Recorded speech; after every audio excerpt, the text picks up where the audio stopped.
Genre le pass culture qui est enlevé au plein milieu de l'année, c'est comme si on changeait les règles du jeu du Monopoly en pleine partie. Bonjour à toutes et à tous, on est aujourd'hui le 20 mars à Bastille. Et aujourd'hui, la culture se mobilise contre les politiques budgétaires austéritaires et notamment contre le gel du pass culture. Depuis février l'année dernière, on est victime de groupes de suppression de crédits du budget du ministère de la Culture. On a beaucoup d'institutions culturelles qui, ne connaissant pas forcément leur budget, sont en attente. Donc en fait, tout est mis un peu en stand-by et on a un peu un début d'année désastreux où on n'a aucune visibilité. Déjà qu'on en a peu souvent dans le métier.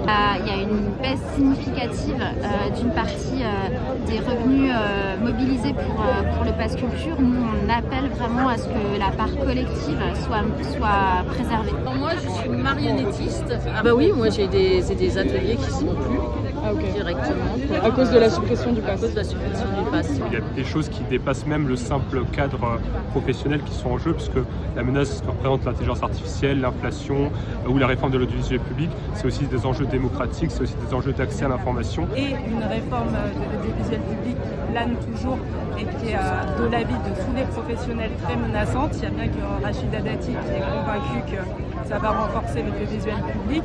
Or, nous, toutes les personnes du secteur savent bien que c'est juste pour faire des économies et que ça va fragiliser l'audiovisuel public. Or, on a besoin, en ce moment particulièrement avec la montée de l'extrême droite, d'avoir un audiovisuel public qui soit vraiment fort, indépendant et de qualité. Il y a une grosse mobilisation notamment du SFA-CGT, mais de tous les autres syndicats des comédiens du secteur du spectacle, pour justement réussir à imposer par exemple aux employeurs des clauses à mettre dans les contrats pour empêcher que l'intelligence artificielle soit utilisée pour modifier la voix des comédiens ou pour ne serait-ce qu'alimenter des outils d'intelligence artificielle générative qui viendraient utiliser les voix pour pouvoir recréer après d'autres voix, voire remplacer des voix.